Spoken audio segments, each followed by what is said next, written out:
You call yourself a lighting man, why a Boy Scout with a flashlight could do better. For years, America saw Carol Burnett as the symbol of warmth, kindness, and laughter. Her smile felt safe, but behind the scenes, not every relationship was built on love and trust. One man in particular crossed a line so deeply that it changed everything, not just professionally, but personally. The public never saw the full story. The headlines only showed pieces. Join us as we uncover the real story behind the relationship that shattered the illusion. The public illusion. For millions of viewers, Carol Burnett and Harvey Korman weren't just co-stars. They were a team that felt unbreakable. On The Carol Burnett Show, their connection looked natural and effortless. They didn't feel like actors performing together. They felt like friends who understood each other's timing, rhythms, and reactions without needing words. Every sketch showed that trust. Carol's playful energy and warmth mixed perfectly with Harvey's calm delivery and sharp comedic control. To the audience, they felt balanced. Carol brought heart and emotion. Harvey brought structure and steadiness. Together, they made comedy that felt safe, familiar, and joyful. Nothing about their performances looked forced. Their laughter looked real. Their reactions felt genuine. Their mistakes became part of the fun. This made viewers believe they were just as close behind the scenes as they were on camera. The show itself helped build this image. It didn't just sell comedy, it sold connection. The way Carol spoke to her cast during opening monologues, the way performers broke character and laughed, and the relaxed atmosphere of the sketches all made the cast feel like a family. Harvey and Carol were always placed at the center of that feeling. The show never presented them as rivals or competitors. It showed them as partners. Marketing played a role too. Interviews, press photos, and TV appearances often showed them smiling together, joking, and praising each other's talent. Viewers saw this and assumed it reflected real life. Nothing in public suggested tension. Nothing hinted at conflict. Nothing suggested jealousy or competition. This fit perfectly into the cultural mood of 1970s America. Television at that time was a comfort space. Families gathered around the TV together. Shows were meant to feel safe, warm, and familiar. Comedy wasn't just about jokes. It was about feeling good after a long day. The Carol Burnett Show became a symbol of that comfort. It felt kind. It felt human. It felt reliable. Carol and Harvey represented that feeling. They became emotional anchors for viewers. People trusted them. People felt connected to them. That's why the idea of conflict between them felt impossible to imagine. The bond looked real, and for a long time, everyone believed it was. Cracks in the surface. Behind the scenes, small changes started to appear, changes that most viewers never saw. During seasons 6 and 7, crew members began noticing subtle shifts in Harvey Korman's behavior. He wasn't the same person backstage anymore. The man who once joked between rehearsals and laughed with staff became quieter and more distant. Reports from crew and costume staff described a clear change in energy. Harvey started keeping to himself. He spent more time alone. He spoke less. He didn't linger around the set the way he used to. His presence felt heavier, more serious. Small things began adding up. He became more sensitive to mistakes. Small errors that once would have been laughed off started triggering frustration. Irritability replaced humor. Instead of joking, he snapped. Instead of smiling, he withdrew. These weren't dramatic public outbursts. They were quiet shifts in behavior that people around him slowly started to notice. There was also emotional withdrawal. Harvey wasn't just tired. He seemed disconnected. He stopped engaging the way he once had. Conversations shortened. Interactions became more formal. The emotional openness that once defined his relationships on set slowly disappeared. Carol Burnett noticed these changes too, but she didn't react publicly. She absorbed the tension quietly. She didn't confront him. She didn't create scenes. She didn't bring the issue into the spotlight. Instead, she stayed calm, professional, and focused on the work. On camera, nothing changed. Their chemistry stayed strong. Their timing stayed perfect. Their performances stayed warm and connected. That contrast made the situation even more confusing. To the audience, everything looked normal. But behind the scenes, distance was growing. The partnership still worked, but something inside it had shifted. The bond was no longer easy. It required effort. It required control. It required emotional restraint. And that change, even if invisible to viewers, was real to everyone on set. And what finally happened next didn't start with silence. It started with silence. The shadow of comparison. When a show becomes a huge hit, it doesn't just create fame, it also creates comparison. And on The Carol Burnett Show, comparison was everywhere, even if nobody said it out loud. Carol Burnett was clearly the center of the program. Her name was in the title. She opened the show. She closed the show.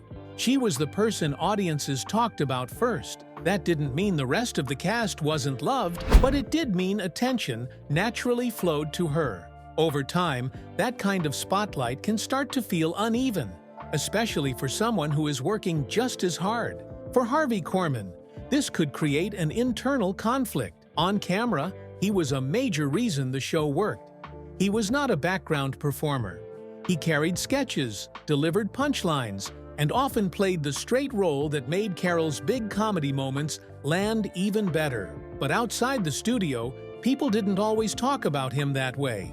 Fans wrote about Carol. Critics praised Carol. Interviewers asked about Carol. Network talk focused on Carol. That can plant a fear.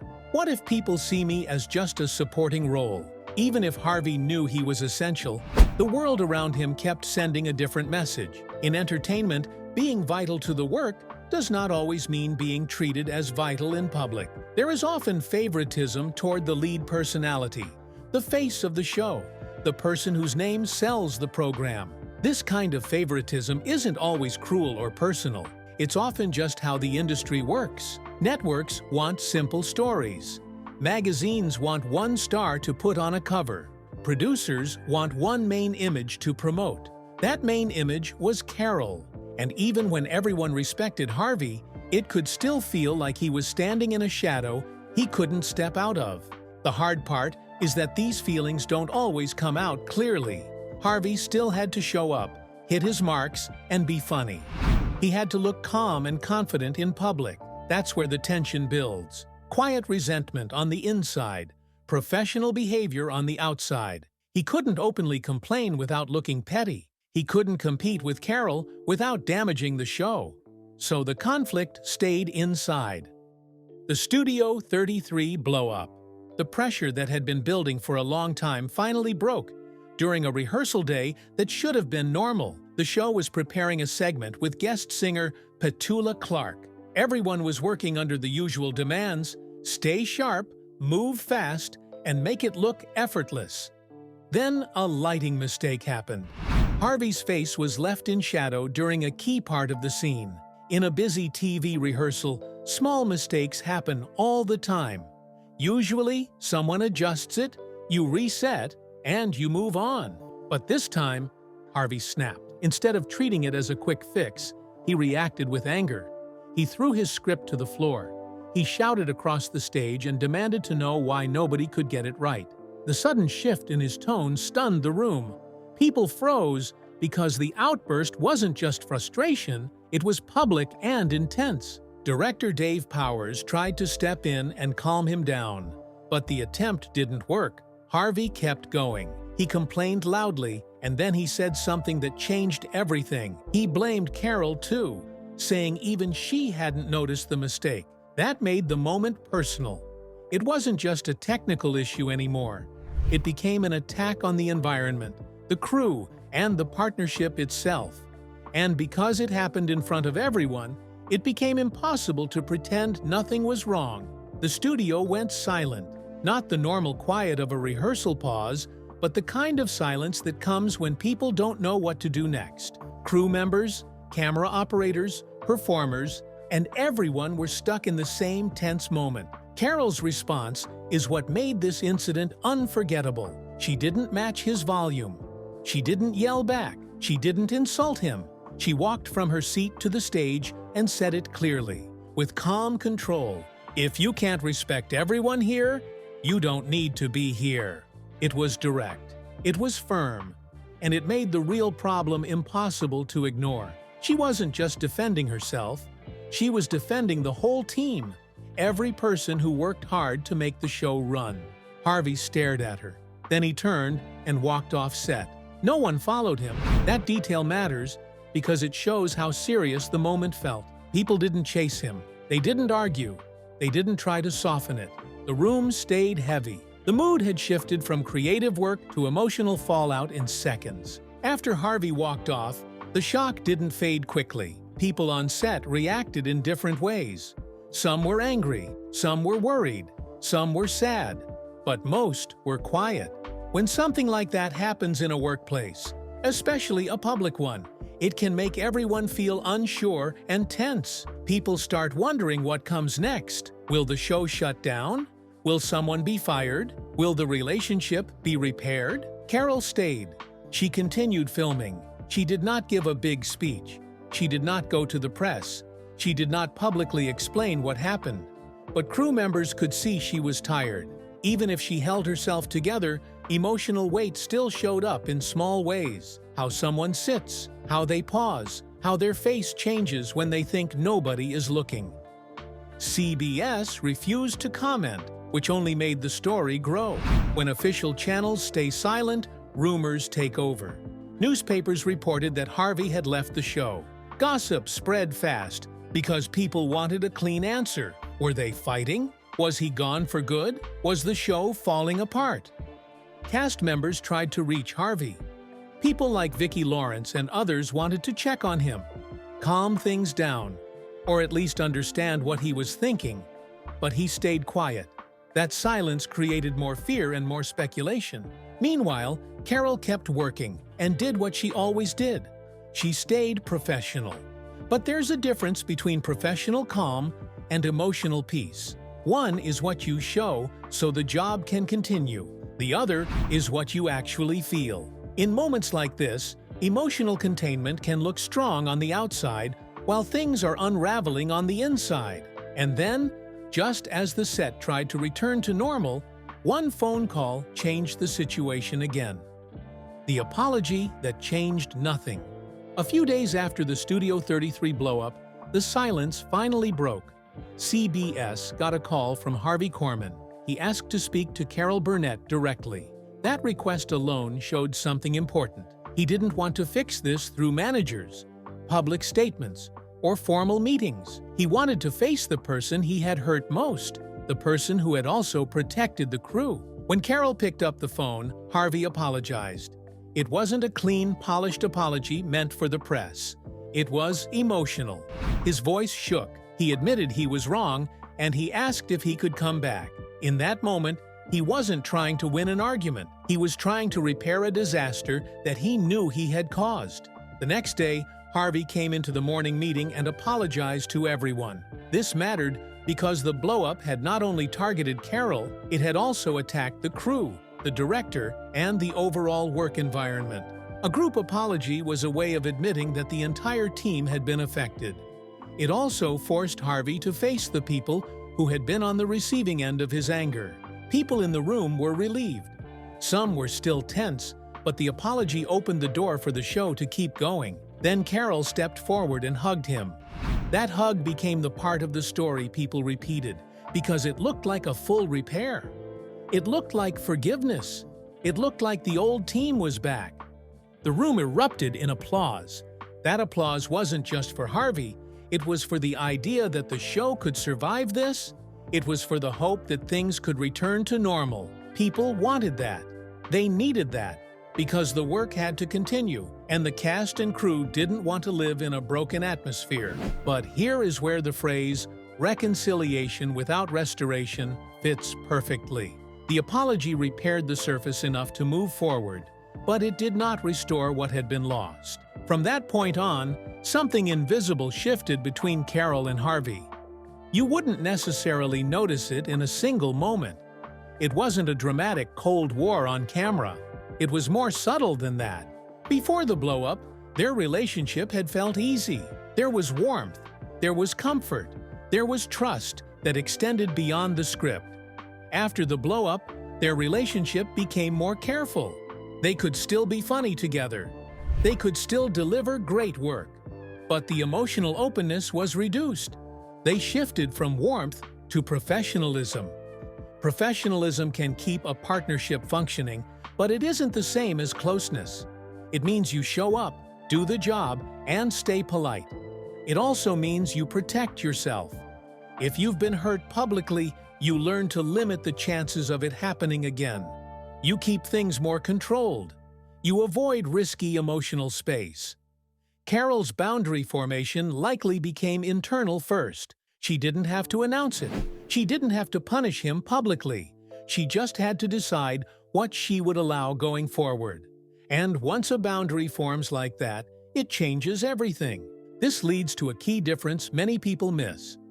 Forgiveness is not the same as closeness. Carol could forgive Harvey. Forgiveness means you don't keep trying to hurt the person back. It means you don't hold revenge as your goal. It can also mean you allow a working relationship to continue. But closeness requires more than forgiveness. Closeness requires trust, safety, and the willingness to be open again. And even with Harvey back in the room, the next challenge waiting for Carol was even more personal. The legal discovery. The betrayal that hurt Carol Burnett the most didn't start with rumors or arguments. It started with paperwork. During legal discovery, Carol's lawyer uncovered documents connected to a company called Hamilton Productions, a business created by her husband, Joe Hamilton. At first glance, it looked like a normal production company. But when the details were reviewed more closely, the situation became disturbing. The documents showed ownership of spin-off projects tied directly to the Carol Burnett show. One of the most important was Mama's Family, which had originated as a sketch on Carol's show. Instead of being registered under Carol's name or shared ownership, the rights were listed under Joe's company. This wasn't just a business move, it was a personal shock. Carol had helped create the characters, the comedy, and the platform that made these projects possible. Yet the legal records showed the ownership structure excluded her. On paper, the work they had built together was being claimed by him alone. When Carol confronted Joe, the conversation changed everything. She didn't start with anger. She asked a simple question. Was it fair to turn what they had built together into something that belonged only to him? His response was cold and direct. "It's business, Carol, not emotion." That sentence became the psychological rupture point. For Carol, it wasn't just about money or contracts. It was about meaning. It told her that the partnership she believed in existed differently in his mind. Where she saw shared effort, he saw ownership. Where she saw loyalty, he saw control. Where she saw marriage and teamwork, he saw structure and leverage. That moment shifted her thinking. The pain turned into clarity. She understood that the conflict could no longer be solved through conversation or compromise. It wasn't about misunderstandings. It was about values, and those values no longer matched. Divorce as war. The divorce that followed was not quiet or private. It became a full legal battle. Lawyers entered the picture. Documents were filed. Claims and counterclaims were made. The courtroom became the new space where their relationship played out. This wasn't just a personal separation, it was a fight over ownership, control, and identity. Media coverage followed every step.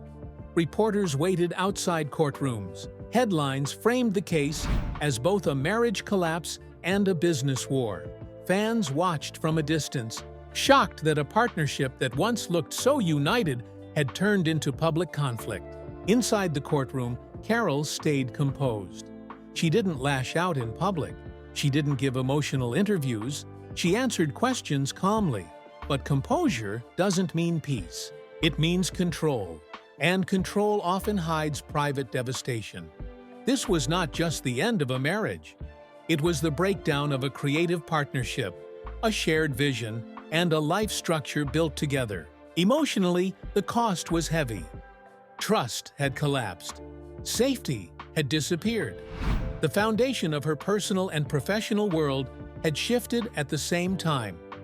The court ruling reflected a split reality. Carol was awarded the rights to the show's name and creative identity. Joe received a share of syndication profits. On paper, it looked like balance. In real life, it felt like a loss on both sides. For Carol, preserving her creative identity mattered deeply. It meant she kept ownership of the work that carried her voice, her name, and her vision. But even with that victory, the emotional cost was real. Winning a legal fight does not erase betrayal. The divorce ended the partnership, but it also reshaped how Carol approached trust, power, and control in every relationship that followed. And after the courtroom battles ended, the next shock in Carol's life came from someone no one expected. The marriage that couldn't survive. Harvey Korman's blow-up shook Carol Burnett at work, but what happened with Joe Hamilton went deeper. Harvey's outburst was painful and public, but Joe's betrayal was slow, private, and tied to the foundation of Carol's life. This wasn't just about a co-worker losing his temper. This was her husband, her creative partner, and the person who had real power inside her career. In the early years, Carol and Joe looked like a strong team. They met in television, and their connection grew from shared work. Carol was a rising performer with fast instincts and a clear voice. Joe was older, experienced, and confident behind the scenes. He understood how networks worked, how shows were built, and how talent could be shaped into something reliable for a weekly audience. At first, that experience felt like support. Joe helped build structure around Carol's talent. He could handle production details, manage schedules, and make the machine run smoothly. Carol could focus on performance, characters, and comedy. Their strengths seemed to fit together. Their ambition was shared. Make a show that people loved, and do it at the highest level. As the Carol Burnett Show became a hit, their professional collaboration became tighter. Success meant bigger budgets, more attention, more pressure, and more decision-making. The show needed leadership, and Joe stepped further into that role. Over time, though, leadership started turning into control. The shift wasn't sudden. It happened in steps. Joe began making more final calls. He pushed harder on scripts, guest choices, pacing, and tone. His voice began carrying more weight than Carol's in rooms where decisions were made. Even if the intention was keeping the show strong, the effect was a growing power imbalance. Carol's name was on the show, but Joe was increasingly shaping what the show would be. And once control enters a marriage, trust often becomes the next thing to suffer. X. The affair rumors. As Joe's influence grew at work, Carol also began feeling distance at home. He spent longer hours at the studio. He took on side projects. He was around, but not fully present. At first, Carol could explain it away. Big shows take time. Success demands focus. The workload is heavy. But eventually, the distance started feeling different. Then the whispers began. In television, rumors move fast, especially when people spend long hours together.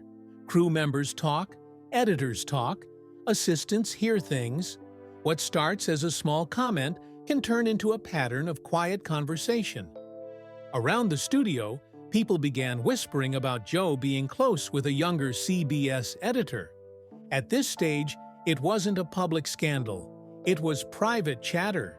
But private chatter can cut deeply because it often comes with a feeling of humiliation. Carol wasn't just hearing that her husband might be cheating. She was hearing that coworkers might know before she does. That creates a different kind of pain. It makes a person feel exposed, even in rooms where they're supposed to feel respected. Still, Carol didn't rush into confrontation. Her restraint was important. She didn't want to act on gossip. She didn't want to accuse without proof. She understood how rumors can be exaggerated, misread, or weaponized. She also knew that if she confronted Joe too soon, he could deny it and turn it into a fight where she looked paranoid or unfair. So she waited. Carol couldn't easily talk about it publicly. She couldn't make it a headline.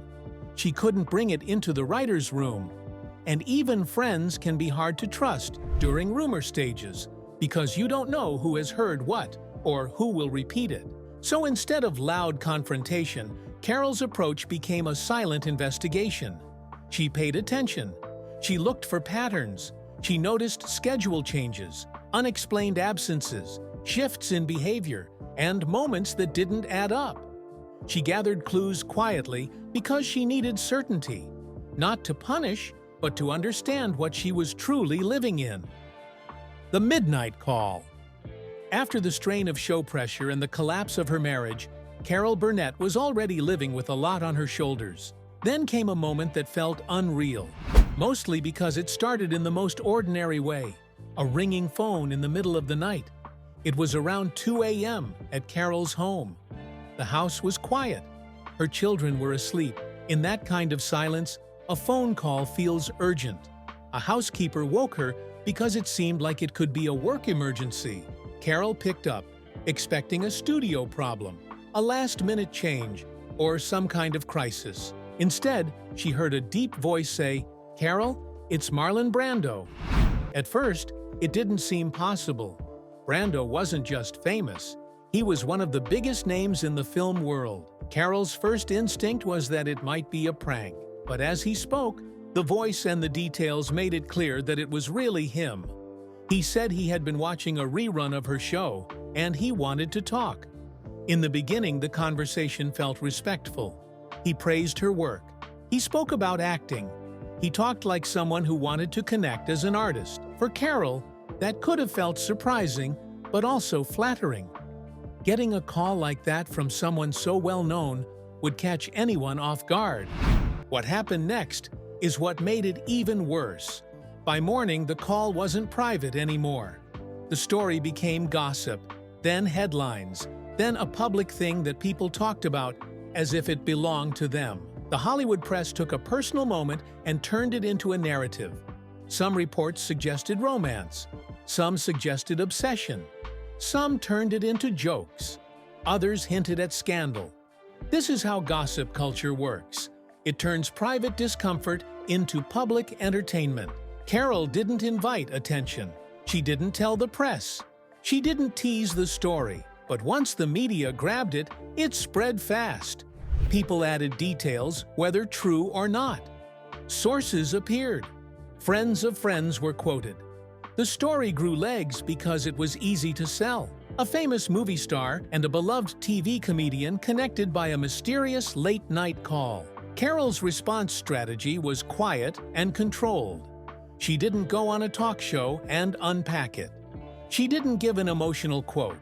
She didn't try to win the story through publicity. Instead, her camp kept it simple. The goal wasn't to feed curiosity. The goal was to shrink the story and make it boring so it would die faster. But even if she didn't talk about it publicly, she did respond privately. She made a decision inside her own circle. She would avoid Brando going forward. Not loudly, not dramatically, just firmly. It was a private blacklist, a personal rule: do not be in the same space if it can be avoided. So Carol used silence as a strategy. Silence doesn't always mean fear. Sometimes it's a way of refusing to participate. Sometimes it's a way of not giving the media what it wants. For Carol, keeping quiet also protected her family and her private life. She didn't want her name connected to a messy story that wasn't even hers to begin with. But silence didn't mean she did nothing. Her avoidance policy was real. When events were planned, her team quietly managed her schedule. If Brando might attend, she wouldn't. If a room included him, she stayed away. If a red carpet moment put them too close, she created distance. So she didn't turn it into a public battle. She simply drew a line, kept it, and moved forward. If you enjoyed this story, hit like, subscribe, and turn on notifications so you don't miss the next video.